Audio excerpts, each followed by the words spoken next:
Welcome.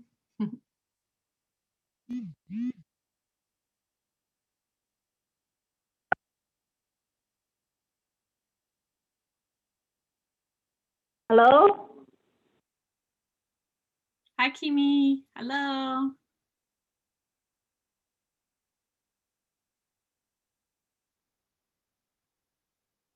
Hi, Charlene. Welcome.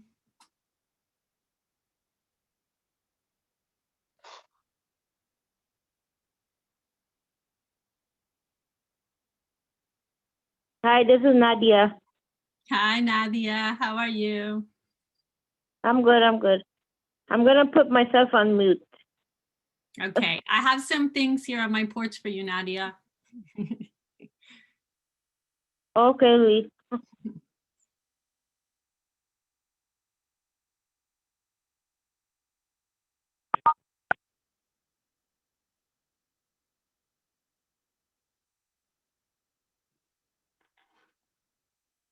Hi, it's Teresa. Hi, Teresa. How are you? I'm okay. Good to hear from you. Welcome. Thank you. Taking a few minutes to welcome everyone in, and then we'll start.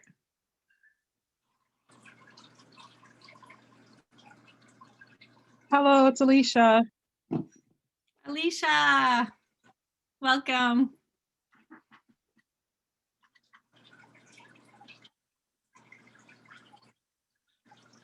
Maybe just 1 or 2 more minutes, and then I think I'm not sure how many people we have total yet, but it takes a few minutes to get everyone joining.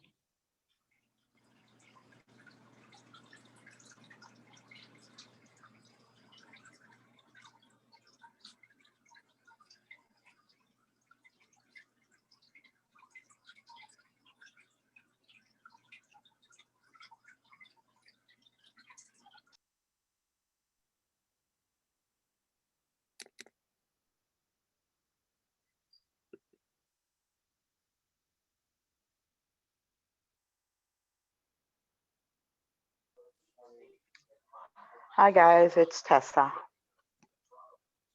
Hi, Tessa. Welcome. Thank you.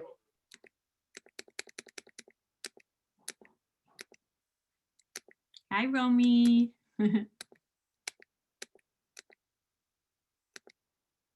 Welcome, Laura, Maria, Rachel, of course. Did I miss anyone? Amy.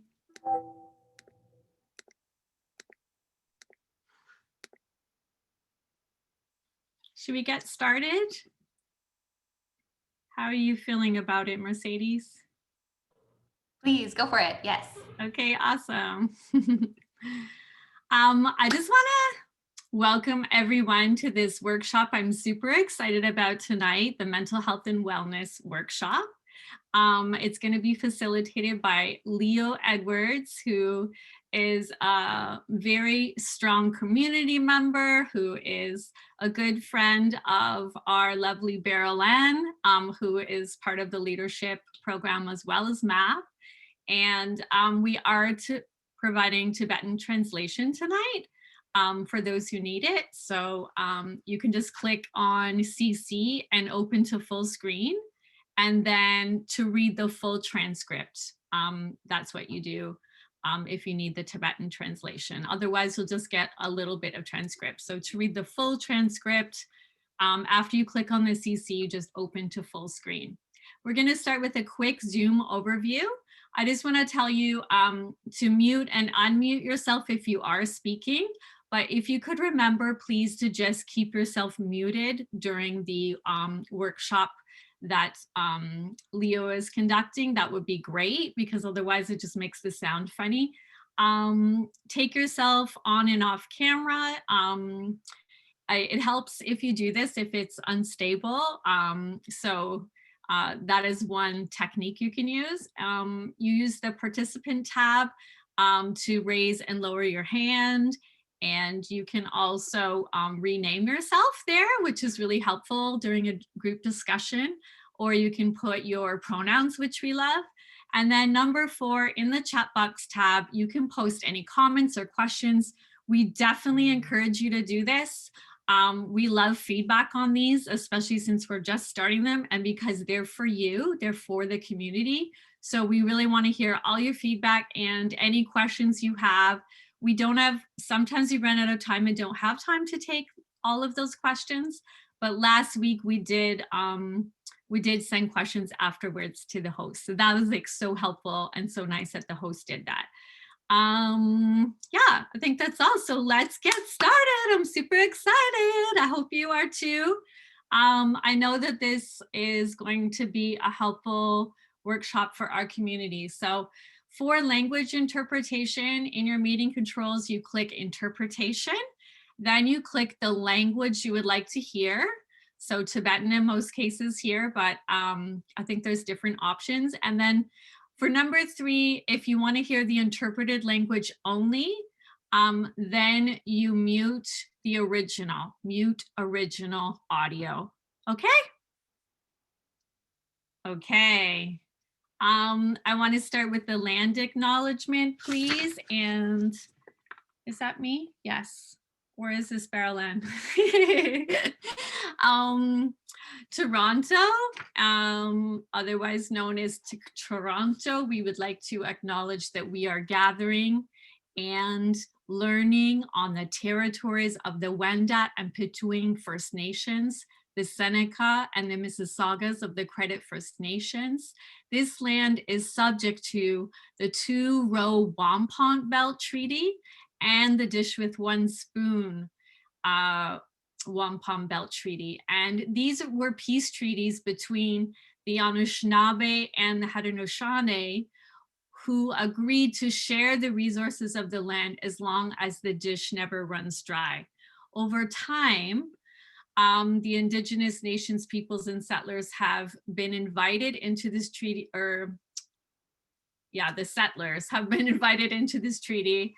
And in the spirit of reciprocity and respect, as treaty people, we are committed to upholding these values in our organization. And we also recognize that the indigenous people who presently live on this land and those who have spent time here, and we also want to recognize our ancestors who protected this land for us to enjoy today, this land that is also known as Turtle Island. So we have a community agreement for a mutual aid and the Parkdale People's Economy, and that's dedicated to creating a really equitable and diverse, inclusive environment for all members of our neighborhood. The meetings are intentionally built to be accessible and welcoming spaces for all people in the neighborhood, no matter your gender, class, race, or sexuality, religion, anything. So we obviously do not tolerate any form of harassment, including classism, sexism, ableism, homophobia, racism, anything like that, transphobia, or any oppressive language or behavior. So if you feel anything that is hurting you, please inform a member of the organizing team. We're marked by a star before our name today. And we will also, are we offering the breakout support as well? Great. We're also offering a breakout peer support space with an active listener. I think that might be Teresa.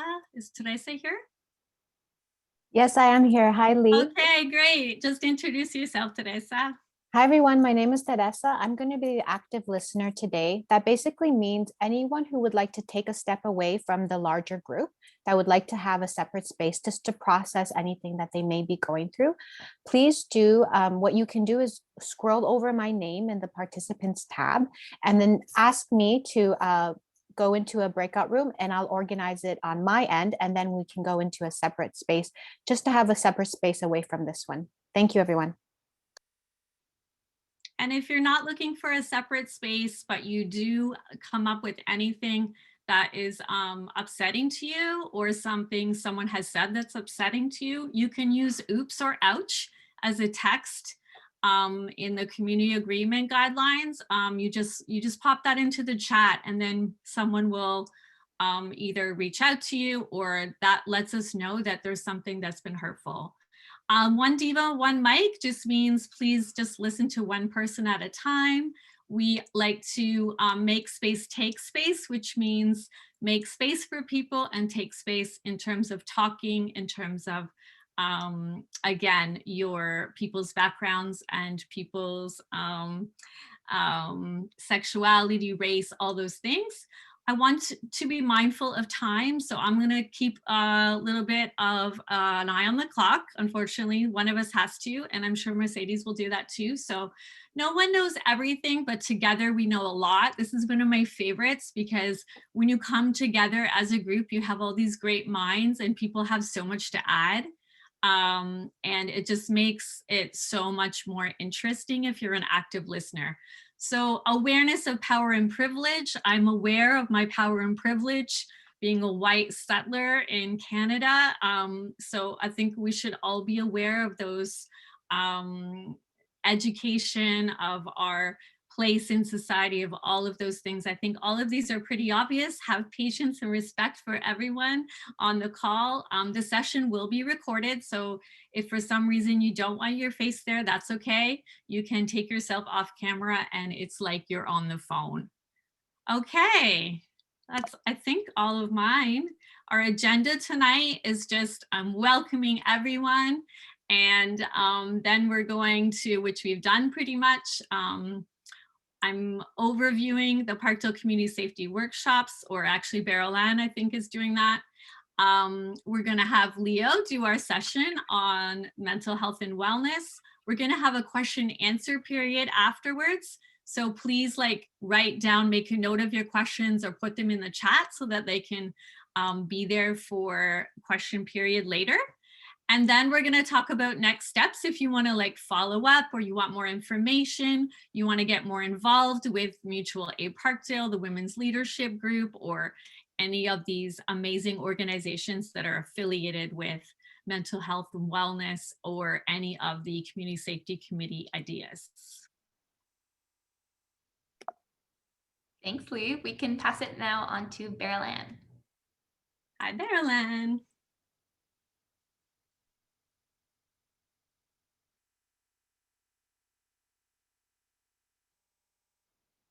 Beryl Ann, you're currently muted, love. Thank you. Sorry. I'm a little bit nervous, so bear with me. Thank you. Thank you for sharing that, Mercedes. I'm going to share about who we are. The Parkdale Community Safety Workshop series is being offered in partnership between the Parkdale Women's Leadership Group and Mutual Aid Parkdale. The Parkdale Women's Leadership Group is a collective of racialized women from Parkdale who are bound together to take action for human rights and justice. We were brought together through the Parkdale Leadership Training Series to organize in our community, and we created a harm reduction zine and a peer support space called the Parkdale Wellness Drop-In. We aim to enlighten people's mind through education and empowerment. Together, we are building tools, resources, and strategies to empower people's minds, address trauma in our community, and start the process of healing. Mutual Aid Parkdale is a neighborhood group organized on the core principle of practicing solidarity in times of crisis. In responding to the pandemic, we have been safely reaching out to hundreds of our neighbors and checking in on them to see what material and social support they need. We are building trust, care, and commitment with zero judgment. The Community Safety Committee formed in response to acts of harassment in our neighborhood and growing calls to build alternatives to policing. We discuss ideas for how community members can keep each other safe, such as a walk safe program, rapid response team, defending tenants during displacement or eviction, and other strategies to activate safe spaces throughout Parkdale. So I'm just going to share why we did why we decided to do these workshops. For the second wave of COVID-19 and sustained movement for racial justice and defunding the police, we were hearing growing calls for community members to scale up and offer new forms of care and support in moments of crisis that do not rely on the police. Throughout February and March, we have been organizing a series of workshops to build our skills in moments of crisis. We'll be offering the following trainings, such as suicide prevention, conflict resolution, peer support, self-defense. And today we are truly excited to be joined by Leo Edwards, who will be offering us a workshop on mental health and wellness. The workshop intends to give some understanding of mental health and wellness concerning our current life experiences. The hope is that, number one, participants would have a better account of mental health and wellness at the end of the workshop, and two, to be more prepared to support crisis with their family and community context. And three, to become familiar with some powerful tools, some decolonized and indigenous in managing life stressors. With Leo, the floor is yours. Welcome, and we could start. Thank you. Thank you. Thank you, Marilyn, and thank you, Mercedes, on the organizing committee for having me here tonight. I'm really, really excited. I lived in Parkdale for quite some time, right at Queen and Lansdowne. So I'm very much familiar with Parkdale area. And I also work not very far from Parkdale at a hospital just on the street. So I'm really excited to be here. And let me tell you, I'm blown away by your community agreement guidelines. I like them very much. Diva drop mic and oops and arch, just really interesting. All right, so let me find my PowerPoint.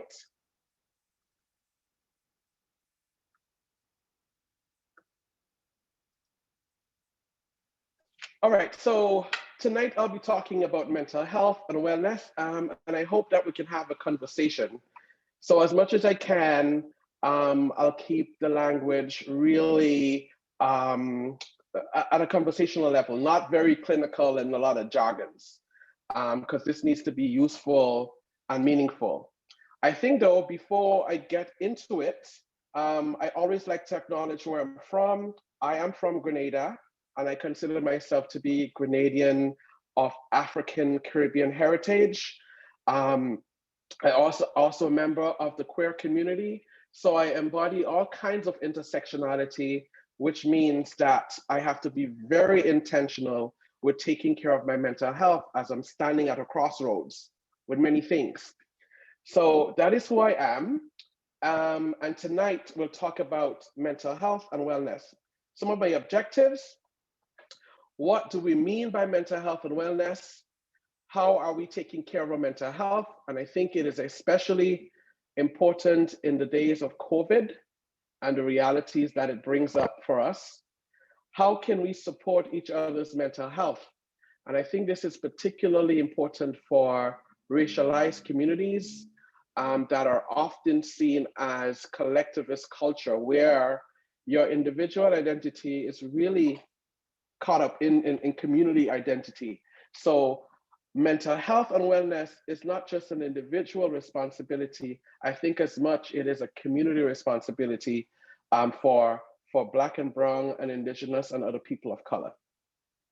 And then we'll get into some wellness tips, some which are informed by the evidence, so a bit Western, and some that is quite Indigenous that I really like to promote because it doesn't require, for example, to go to a therapist requires some access and things of that nature, which is important. But there are some Indigenous things you can do in the comfort of your own space that can bring about mental wellness. I thought before we actually get into the talk, it would be nice to do a little bit of game, a bit of trivia, a lot like Jeopardy. And I wouldn't worry too much about not knowing the answer, because I'm not getting it right, because most of what I'll be talking about will pretty much respond to these questions that I'm asking.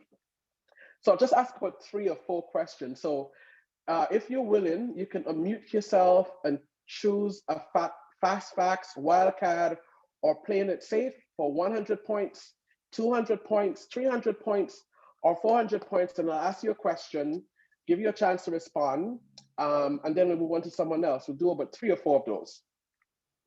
Don't be shy. Don't worry about not knowing. We're all here to learn.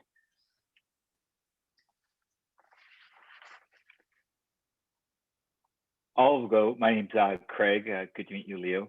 I'll try fast facts for, can I do 200? Sure. Thanks, Craig. Or 300. So Let's do 300. 300. Brave. Okay. Yep. All right, that's good. So, Craig, the question is, it is easy, and it's true or false, it is easy to tell when someone has a mental illness because usually they act in a strange or bizarre way? False. Thank you for that answer. And false is correct. Next person. Can we go? Go ahead. Okay. Fast facts of 400, please. Thank you so much. And your question is, most people who have a mental illness are dangerous and violent. True or false? False. Thank you, Dora. That is correct. False. And let's do one more. One more person. Fast facts, wildcard, or playing it safe? I thought I'd do wild card, Amy here. Wild card for 200. Thank you, Amy. Wildcard for 200. And your question is, most people with a mental illness can have a good job and a successful and fulfilling life. True or false? True. True. Thank you, Amy. All right, great. So that's a bit about what I'll get into. I'll get into a bit of the stigma around mental health. I'll get into a bit of the evidence around mental health. And if there is time, perhaps we can come back to the trivia, but I'll move it up a bit. So when we talk about mental health and mental illness, increasingly these days, I can't see myself. Where did I go? Just give me a sec. It helps when I can see myself speak. Okay, great. Mental health and mental illness are increasingly being used as if they mean the same thing, but they do not. Everyone has mental health, just like everyone has health. And there was this saying from World Health Organization a couple years ago that there is no health without mental health. And in the course of our lifetime, although we may not experience a mental illness directly, each of us will have a challenge with our mental well-being, i.e. our mental health. And I think this is even more present in these days of COVID, where there is all kinds of loss, and not just loss in terms of life, but loss in terms of routine, school and work and seeing family and structure. All of that, those routines are broken and can create all kinds of grief in our lives. So although we may not experience a mental illness, and that in itself is really sort of pathology around that, or a disorder, quote unquote, we all would experience some challenge to our mental well-being. So mental health is more than just the absence of an illness or a disorder. Mental health is about finding balance in your body, in your mind, in your spirit, and for those who are spiritual, the spirituality part of that as well. So finding that balance creates for you mental health and well-being, so you're optimal. So there's a bit of a continuum. So the continuum is, if you're experiencing optimal mental wellness, then you're functioning quite normal functioning. So you're able to take care of yourself, you're able to pay attention to your mood, to your emotions, to your thoughts, to your feelings. You're able to balance those and deal with the challenges that present in ways that are effective and meaningful. However, if it becomes a challenge, you can move on the continuum towards having a mental health reaction. And if it goes untreated, if you don't receive support, you can experience mental illness. Let me use a concrete example. So if you're living with your family and you experience death, someone pass, the initial reaction is to feel grief and to feel sorrow and to be down and to be angry and maybe frustrated about the loss. Those are natural and normal feelings to have when you experience loss. You see, often there is this myth that life is about happiness, that you have to be happy all the time and 100% optimistic all the time, when the fact is, life is about really accepting and being open to all kinds of emotions, and some that are unpleasurable, like sadness and frustration, is just part of that. But if over time, your grief and your loss is getting in the way of you functioning, so you're not getting out of bed anymore, you're not taking care of your hygiene anymore, if you're involved with someone, you have incredibly low libido, you're sort of neglecting your responsibilities as a parent, those are real good signs to look at that maybe moving towards, someone needs to mute, maybe moving towards a mental health challenge. And if that continues for extended period, if the person then seeks out clinical support through a psychologist, a psychiatrist, etc., that person can then be diagnosed with a mental health illness. So that's the continuum that we follow. So how do you then create an experience where there is balance in your mental health? And I would suggest that those are things that you consider. So, and for many, again, racialized people, spirituality is important. So are you connected to spirituality in a sense of purpose? Are you sleeping well, or are you quite exhausted? How is your nutrition and exercise? How connected are you with family and friend and community? And we know those are a bit challenging, especially in the days of COVID. How are you with your things that spark your energy, things that make you come alive? Are you still very much involved with that? Are you satisfied, or are you okay with the feedback that you're getting in your work and your career and your finances? And how about your creative sense of self? Are you engaging in things that really creates creativity in you? When you're able to respond to most of these in ways that are meaningful or helpful for you, then you might be having really good balance in terms of your mental wellness and mental well-being. For each of us, it will look very differently depending on the context of where we're coming from, our interests, and so forth. So I thought it would be important to really tie in our current mental health challenge with COVID-19. And I decided to pull some stats from the government website that in Toronto, and this is from Public Health, 83% of folks that were given with COVID-19 are from racialized groups. And 51% of those live in what is considered low-income environments. And 27 of those are living in households with 5 or more people. Prior to COVID-19, folks in highly racialized communities across the province, in Toronto in particular, have already been experienced, I think, things that can create for them minority stress. The experience of racism, the experience of discrimination based on your language, based on your sexual orientation, all of these things can create what's called minority stress in our bodies. And it means then we become incredibly hypervigilant to things in our environment, and that can create additional physiological impacts on our body, high blood pressure, diabetes, heart attacks. All of those can be connected to stress.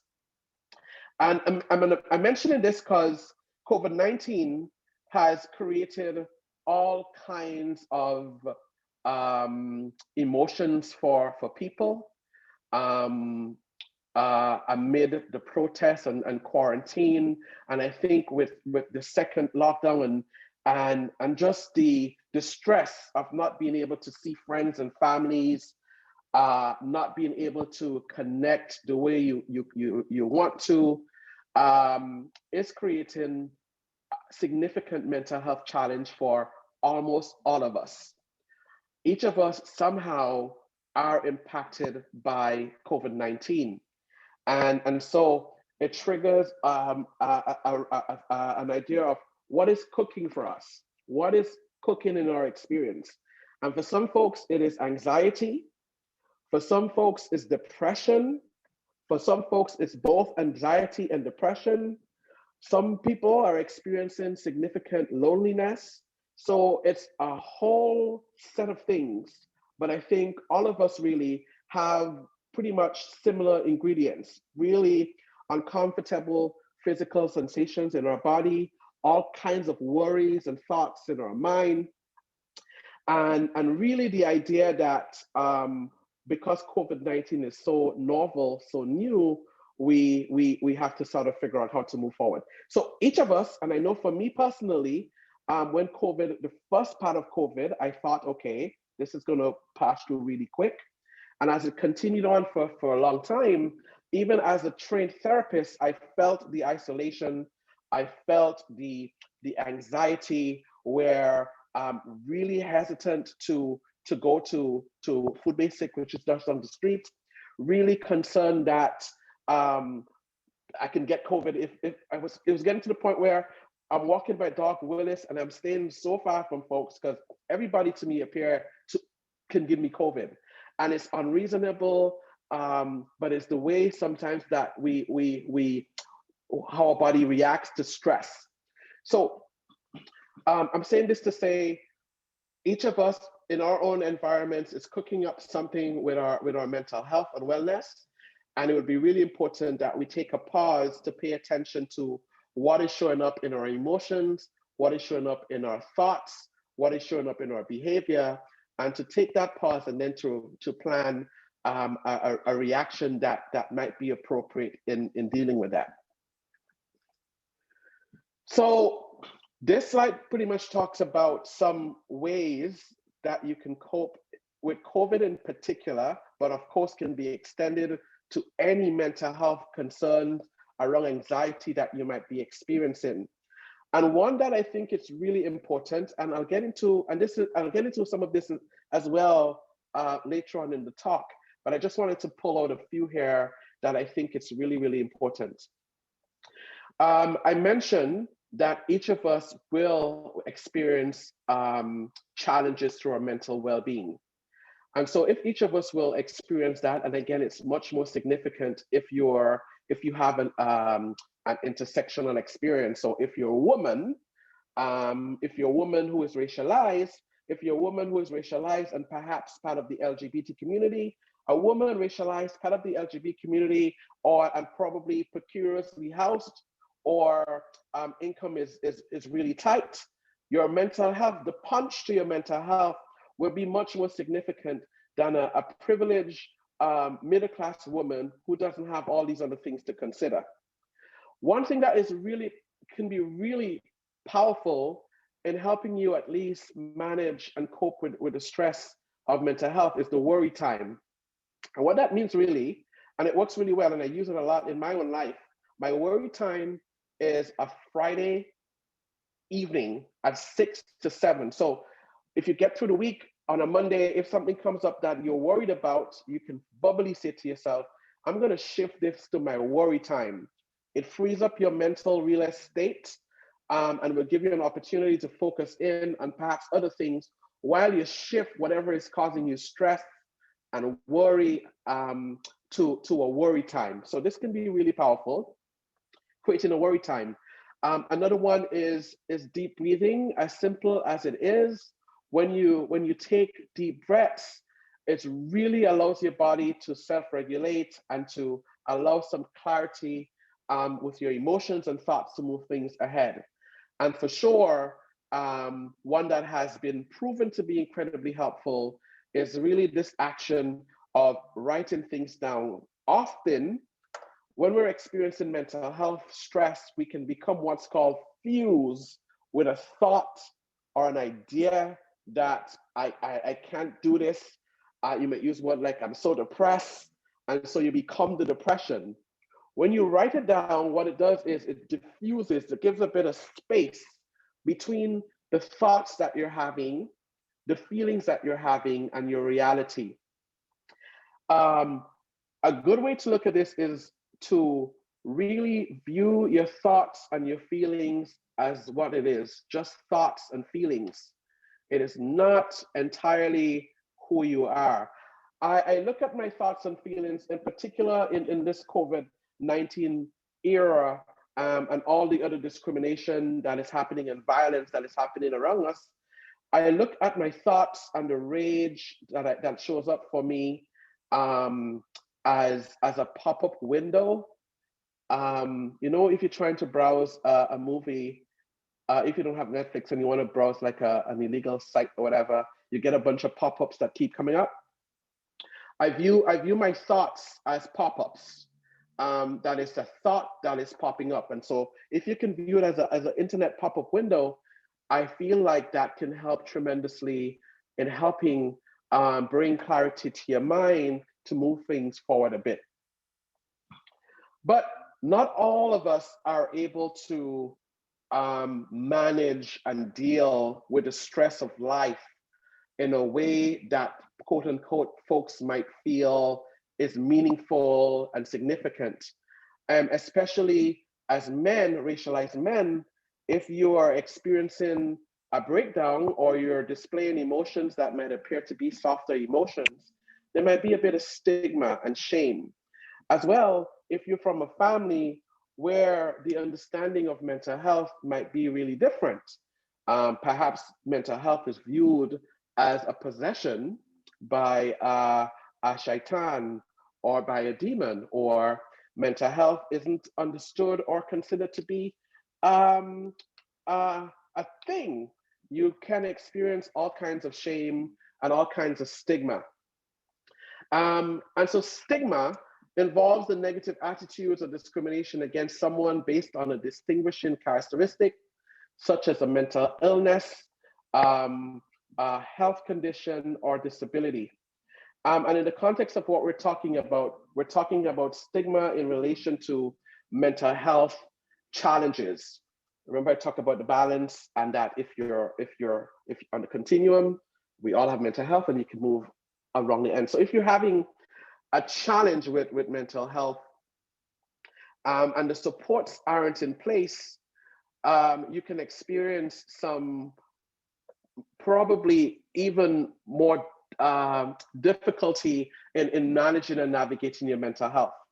One, you might be incredibly reluctant to open up about the challenges you're having, because you're scared of the rejection that might come to that. And so although mental health does not discriminate based on your race and your gender and your income, socioeconomic status, etc., the way though we access mental health support is highly influenced by our culture.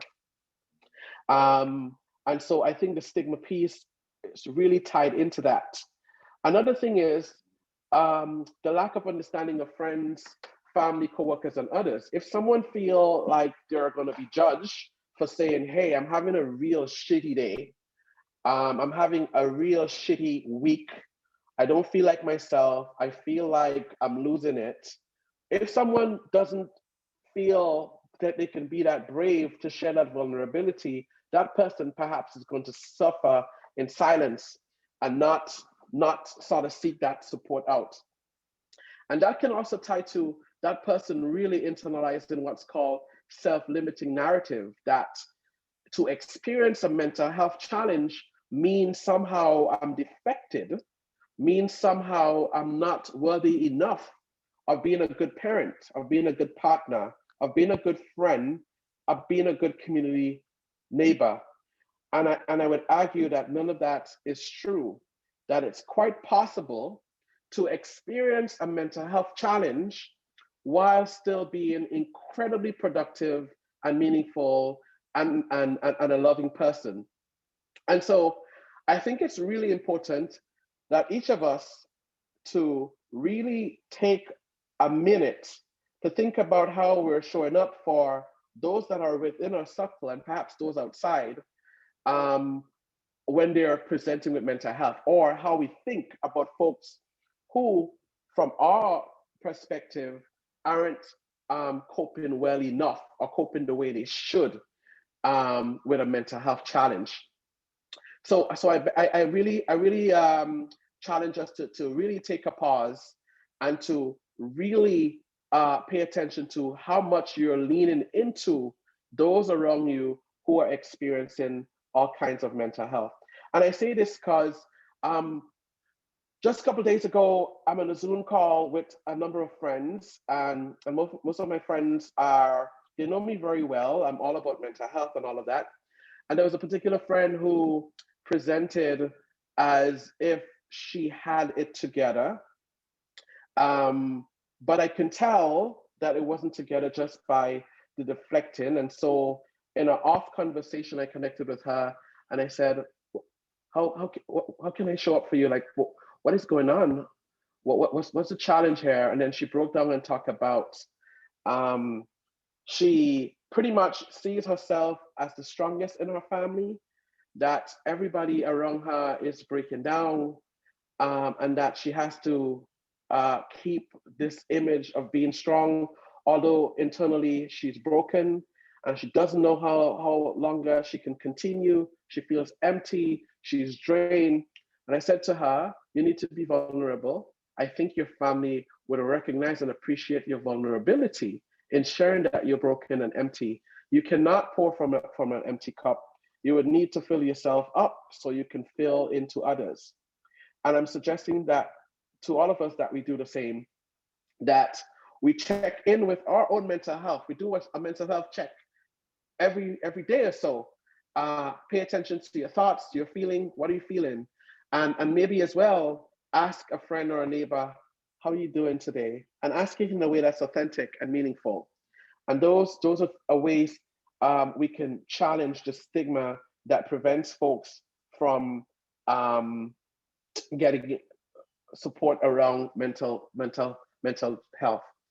Some of the things we can do to reduce the stigma around talking about mental health, and kudos to you, Parkdale Women Group, for creating a space to have this kind of conversation. I think it's timely. I think it's relevant, and I think it's pretty much will hopefully would contribute to the reduction of stigma. First, it's really about educating yourself about mental health, including substance disorders, because a lot of folks as well who have problematic substance use aren't just using substance because they want to use substance.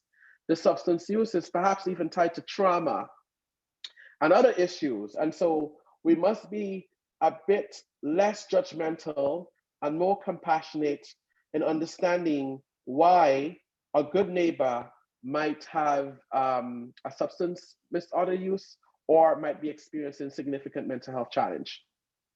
The second goes to what I talked about earlier, really paying attention to our attitudes and behavior around folks who are, in our opinion, not doing very well in this time and day. The third is that we choose our words really carefully. The way we speak can affect the attitude of others. Again, if your language is full of blame and shame and pointing finger, keep your mouth shut. Nobody wants to hear from you. If your language is soft and open and receptive, open up as much as you can to reach into your neighbor. And just don't keep it to yourself. As well, pass it to those in your bubble, in your circle, to challenge the myth and the stereotypes that is connected to mental health and mental health challenges. Some of the nicest, for 10 years after I came to Canada, I volunteered at a shelter downtown called Home First Society, and I still volunteer there. And it's a shelter that where many folks there have had quite challenges, and so some engage in substance use. Some of the nicest, sweetest people I've ever met in my life in Canada are people from Homes First Society. Nicest, sweetest. I feel as the media, society creates this image around homelessness and mental health and substance use that give you an image that these folks are vagabonds and violent and evil, and that could not be further away from the truth. And I think we still see it in the media just recently, huge conversation. COVID-19 is a pandemic. We know those who are most vulnerable are mostly affected. The city is talking about putting them in a hotel, and this conversation is about our community. What does it mean? What is this? What does it mean to have these people come into a hotel in a community? And I think that reeks with privilege and doesn't really consider that though the folks, that's someone's parent and someone's sibling. That's a human being with life and blood in their body. And fifth is really to focus on the positive of mental health issues, including not only, I think I made an error here. So focus on what is going really well as well, and not so much on the challenge the person or community might be experiencing. And the sixth way to reduce stigma is really about, and I think pretty much basic principle, treating everybody with respect and dignity, and based on your capability, offering whatever encouragement and support you can. Having said that, so in addition to stigma, there's also this pathologizing that happens, and I'm guilty of that as well. I have been guilty, especially as a clinician. I think we sometimes get caught up into everything now is a mental disorder. Everything is a mental health, and that can cause some significant issues. So I'm just going to read the definition of pathologizing, because I think it's important to do so. It's the practice of seeing the symptoms as an indication of a disease or disorder. In mental health, the term is often used to indicate overdiagnosis or the refusal to accept a certain behavior as normal. So this pathologizing, though, can cause overdiagnosing, and that can further, I think, cause stigma and shame in communities, as well as probably influence the way people relate to support or not. As you can see here, this point here talks about telling a person that all his or her relationship problems are due to his or her mental health disorder. That may not be entirely the case. The relationship problem might be due to interpersonal conflict, they just don't like each other anymore. It may not be to a mental health. It might be to other system issues. It might be family issues. So pathologizing really looks at our mental health and challenges through that one lens, and that can be incredibly problematic. And so as much as we can, and of course that is framed within Western ideology of making sense of mental health, but as much as we can, I think it's important to see people in their fullness, and to really accept people in their fullness. So not about pathologizing mental health or the stigma that attached to mental health, but really giving people the skills, the tools, the environment, the support to support themselves and those around them who might be having a mental health challenge. And those are some professions that perhaps sometimes, and I don't think the intention often is to be negative or to cause additional pain and stress. I think the intention is very well-meaning. I think, though, the impact can be something else, can be detrimental. And so these are just a few of the professions that can get into pathologizing. So while some people's behavior may indeed be evidence on a mental health condition, no single condition or disorder can affect every single behavior or thought a person has. And so pathologizing tends to negate the feelings, the needs, and thoughts of people with a mental diagnosis. And the other part of the slide pretty much talks about, I gave an example. If a psychiatrist tells a person that his or her, oops, I lost my slide. If a psychiatrist tells a person that his or her or they, the difficulties is due to their marriage and solely to the depression, that person might be less likely to work on their marriage or leave the abusive relationship. So I think that goes back to the earlier point that I made about really showing up for folks who may be experiencing challenges. So what happens though if someone who might be having a mental health challenge, maybe having a difficult time appreciating or recognizing that they need help, how do you lean in? How do you support that person? And I think, and you don't have to be a therapist to do this. Any of us can do this, really. Humans is about connection, and it's about genuine connection. For sure, a therapist might have additional training to process and unpack complex, and perhaps less complex mental health challenges and concerns. But each of us, wherever we are able to support folks who might be unwilling to seek help around their mental health. And I think the first is to really use I statement rather than you statement to express your concern.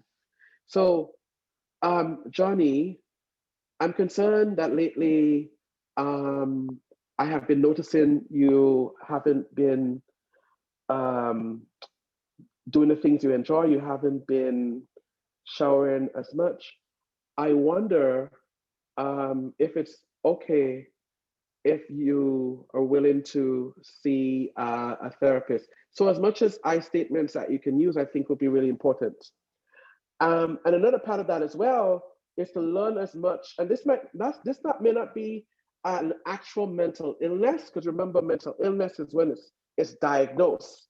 So this can be a mental health concern, a mental health challenge, right?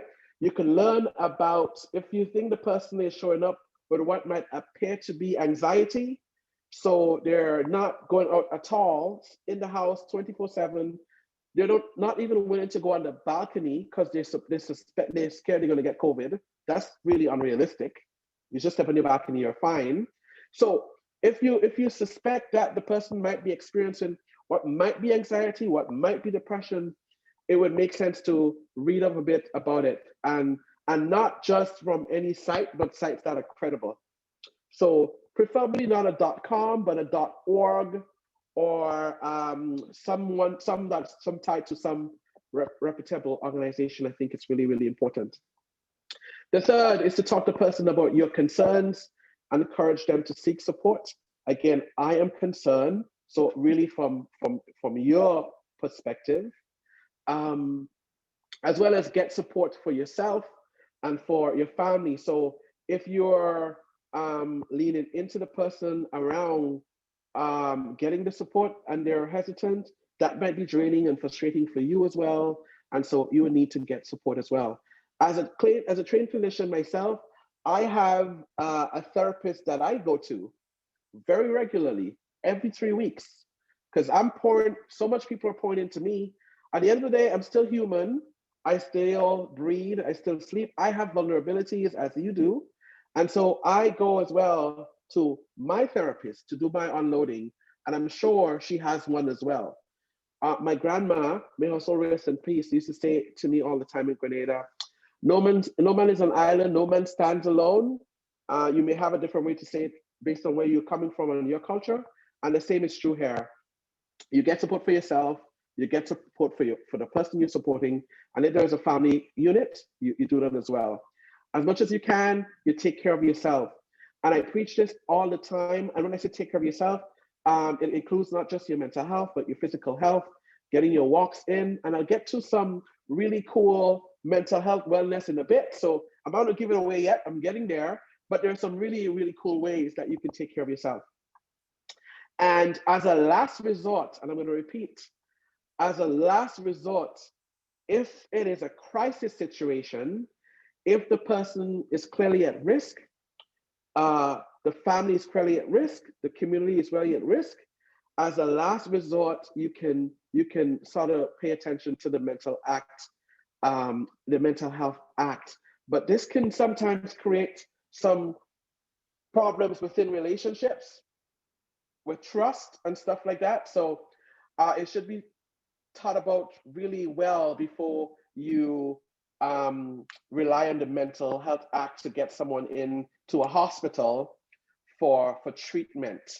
You can request what's called a Form 1, where they'll keep them in the hospital and sort of assess whether they are a mental health risk and need to be stayed there. Or if you're in the community, you can request what's called a Form 2 through a justice of the peace that will take the person from the community into the hospital. But again, this is last resort. As much as you can, you want to support the person at home the way you can, and then maybe connect them to outpatient support or have them willingly take themselves to the hospital rather than going to implementing the Mental Health Act as a way.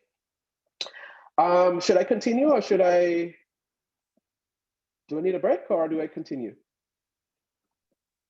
Oh yeah, let's just check in with people and ask them how they're doing. How are people feeling? Would you like to take a quick break? Or should we just plow through and then do questions at the end, or?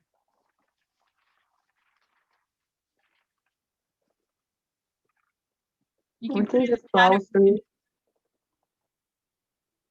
We can plow through.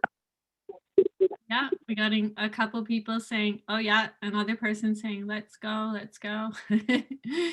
All right. Okay, great. So let's go then. So now we talk about mental health wellness. So earlier I talked about what mental illness is, what mental health is. We're all experiencing mental health challenges. And so how do we take care of ourselves? So this sort of goes back to an earlier slide that I talked about, really about coping with the anxiety. That stop and breathe is incredibly helpful. Focus on what you can change. You know, you have a circle, like a huge circle. You're really, the only thing you're in charge is the things that are in your circle. You can't really control how other people decide to deal with this pandemic. You can voice an opinion, it doesn't mean they'll listen. So really focusing on what you can change and what you're in control of. Really paying attention to your breath, to stop and to breathe.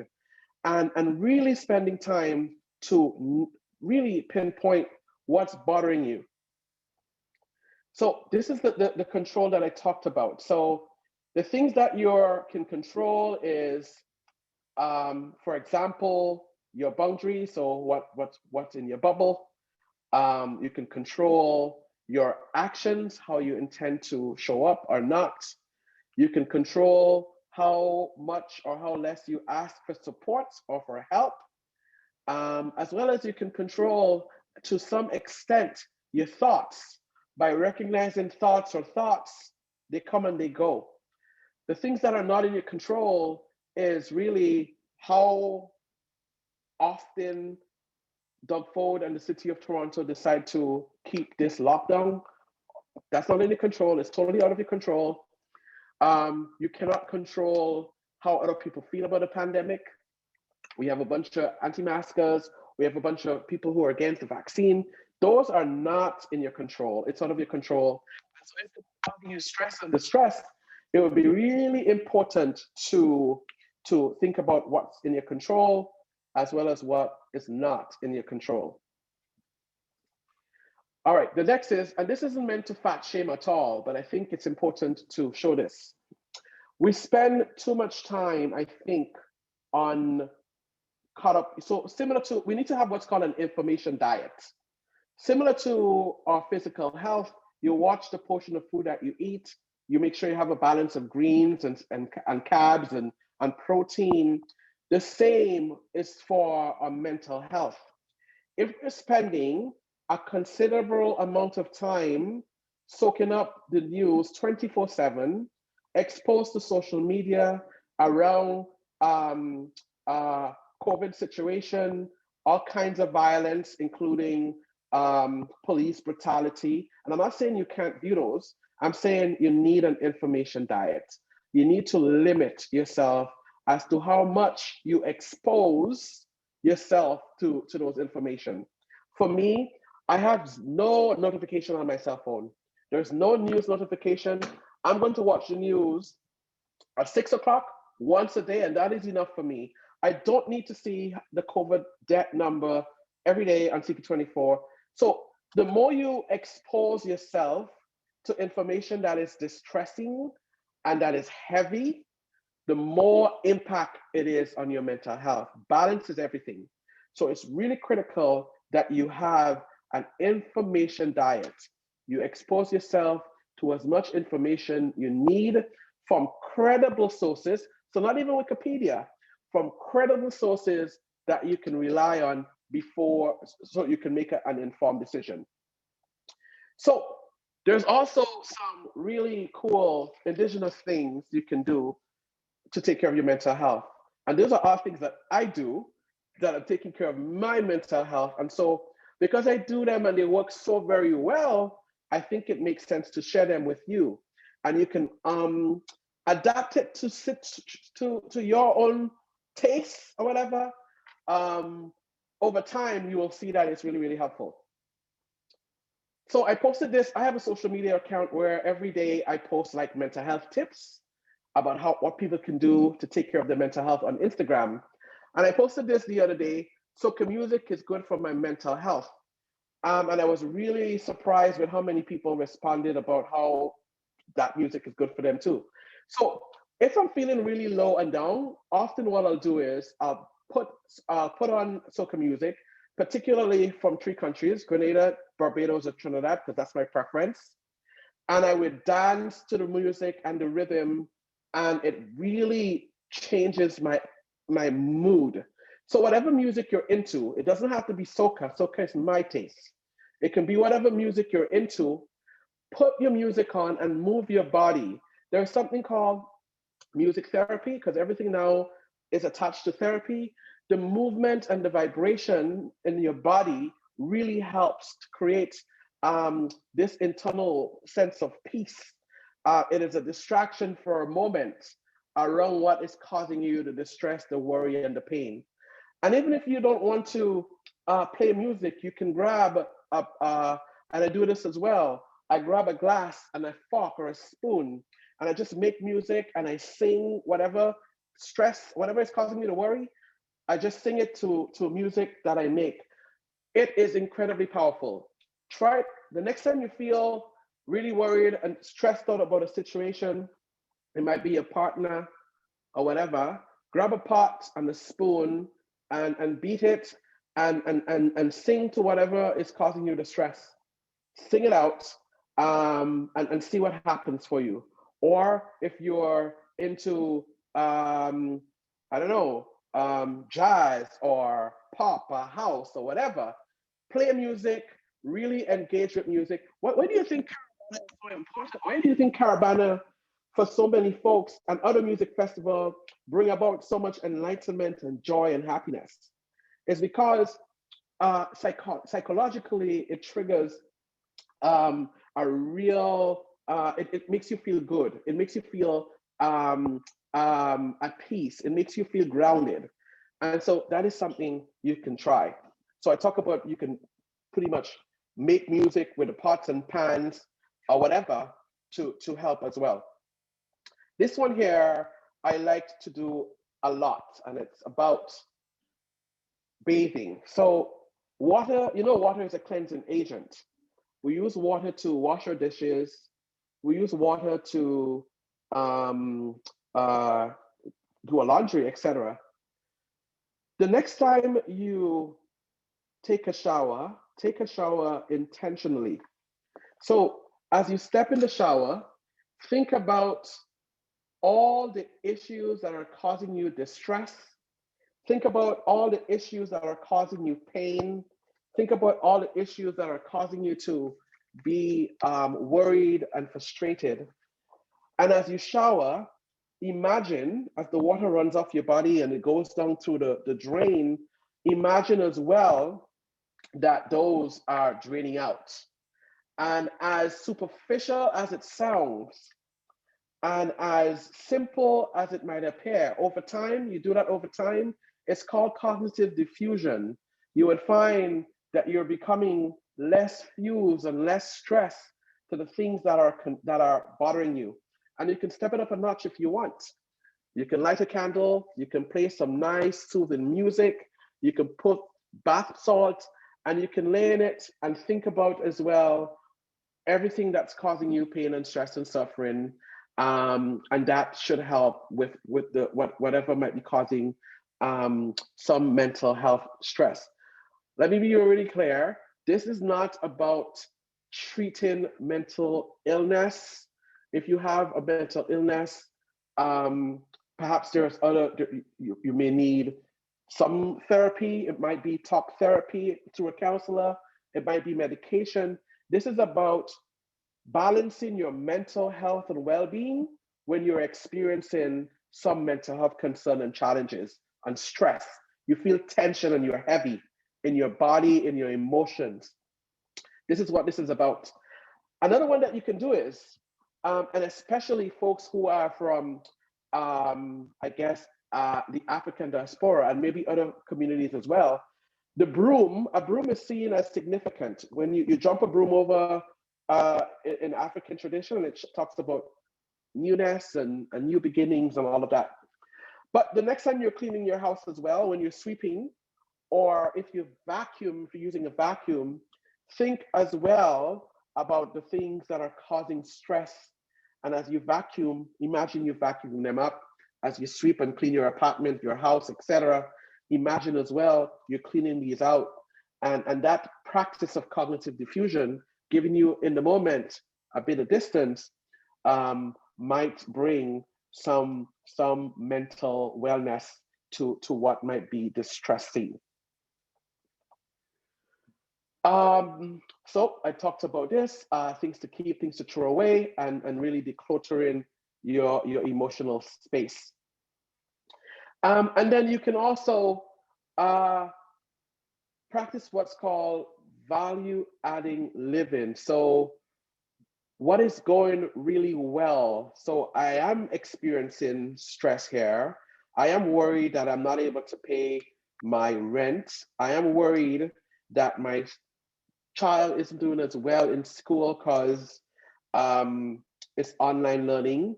I have concerns or whatever they are, but also I am grateful. I am grateful that I am still alive. I'm grateful that I'm still somehow connected to my family. So think about things that are going really well and that you are grateful for, however small it might appear. Think about how you can really talk about your sense of self and your resilience and those things. And when you think about what's going really well, it can balance what's not going very right. And so it would be nice that to sort of bring that into presence as well. And I think that's it. That's all I have to share. And I can probably end this here for questions. I think I'm good with time, right on time. You're doing great with time, Leo. Thank you so much. This has been fantastic. And you're receiving a lot of great reception in the chat, especially to the SOCA comments. Lots of folks who are really enjoying that. Maybe I'll just share one question that did come up in the chat as well.